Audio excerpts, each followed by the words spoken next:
Bonjour à tous. Bienvenue à nouveau sur Fantasy en Action.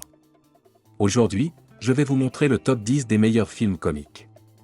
Avant de commencer cette vidéo, je tiens à préciser que cette liste n'est pas officielle. Je l'ai faite moi-même et dans cette vidéo, je vous ai donné un film en bonus.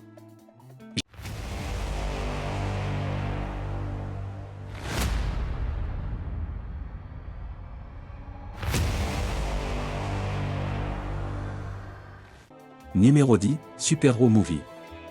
Dans la lignée des parodies comme Scary Movie, Super-Hero Movie se moque des films de super-héros populaires, en particulier Spider-Man, 2002.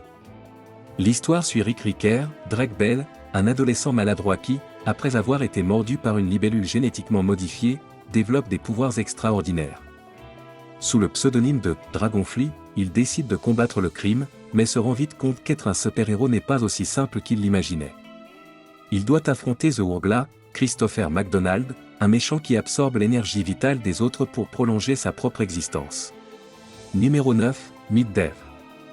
Dans Mid-Dev, Eddie Murphy incarne non pas un homme ordinaire, mais un vaisseau spatial humanoïde contrôlé de l'intérieur par une équipe de petits extraterrestres miniatures. Les extraterrestres viennent de la planète Nil et arrivent sur Terre avec un objectif bien précis. Récupérer un orbe énergétique qui pourrait drainer les océans de la Terre afin de sauver leur propre planète mourante. Dave Ming Chang, le vaisseau humanoïde, débarque à New York, où il essaie de s'intégrer tant bien que mal aux humains malgré ses mouvements robotiques étranges et son comportement maladroit. À l'intérieur du vaisseau, le capitaine, également joué par Eddie Murphy, dirige ses membres d'équipage qui gèrent les émotions et les gestes de Dave. Mais plus il passe de temps parmi les humains, plus le capitaine et son équipage commencent à découvrir des concepts inconnus sur leur planète.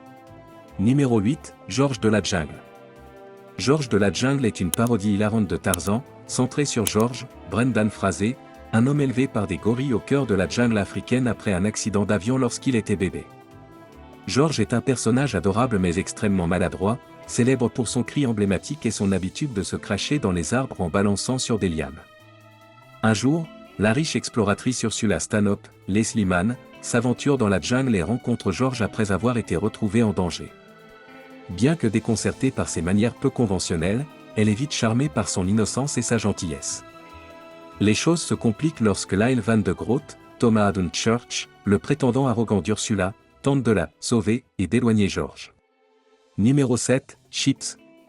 Chips est une comédie policière déjantée qui revisite la série culte des années 70 à 80 avec une approche beaucoup plus humoristique et décalée.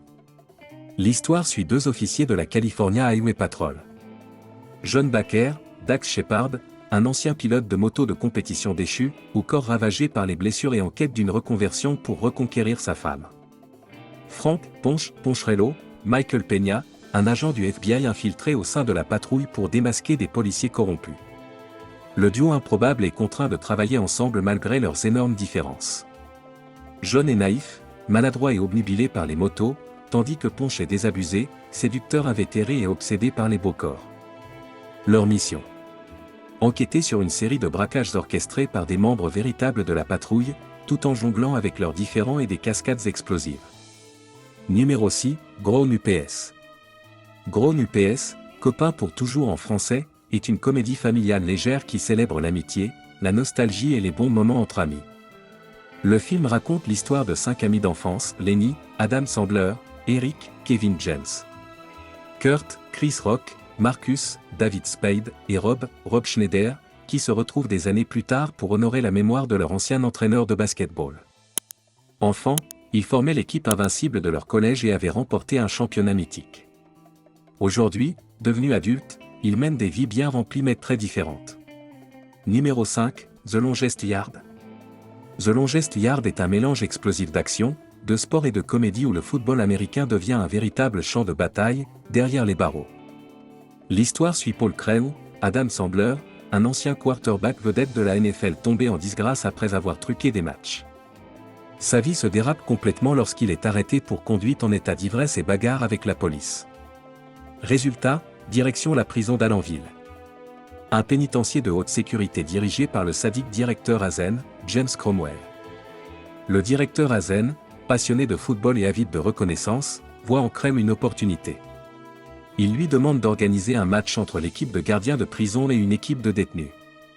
Crave accepte et commence alors à recruter les pires criminels du pénitencier pour ancienne une équipe, bien décidée à donner une leçon aux gardiens. Numéro 4. L'entretien, The Interview.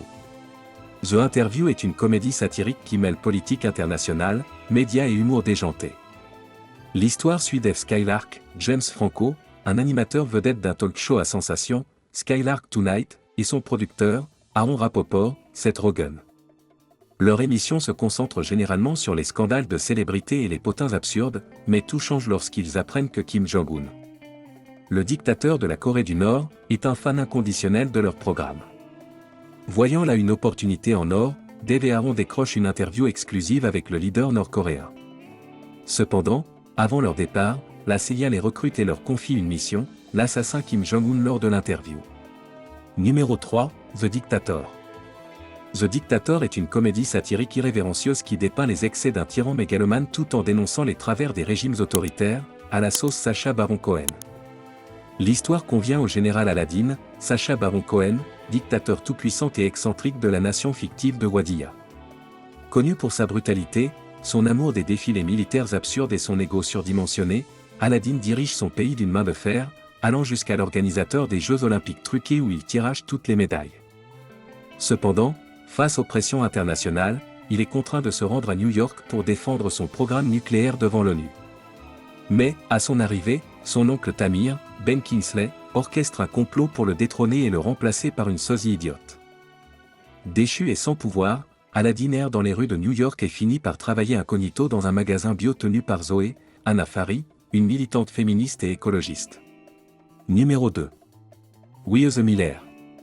We the Miller est une comédie déjantée qui prouve qu'une fausse famille peut vivre de vraies galères, surtout quand il s'agit de contrebande de drogue.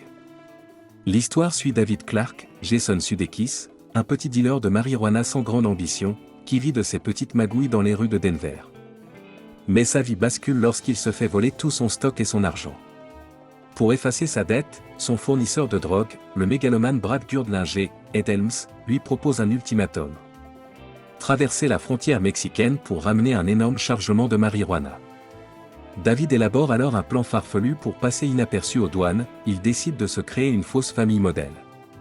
Numéro 1, Dimben Dimbe.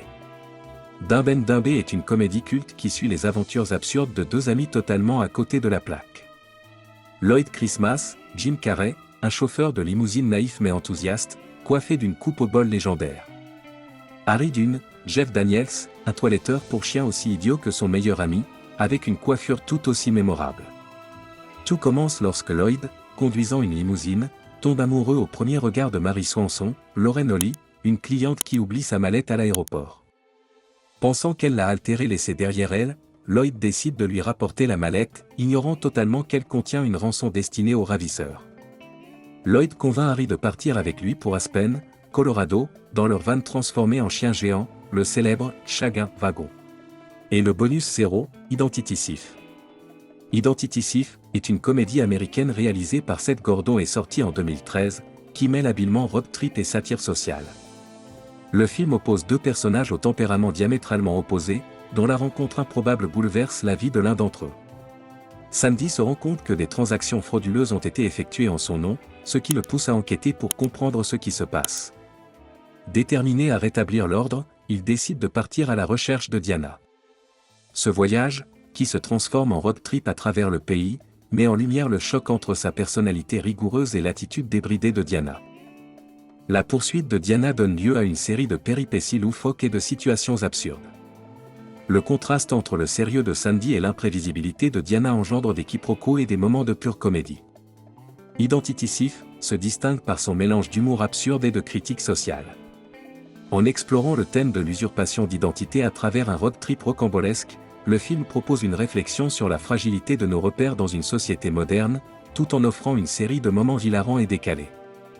Merci d'avoir regardé cet épisode de Fantasy en Action. N'oubliez pas de vous abonner et d'activer la cloche de notification pour ne pas manquer le prochain épisode.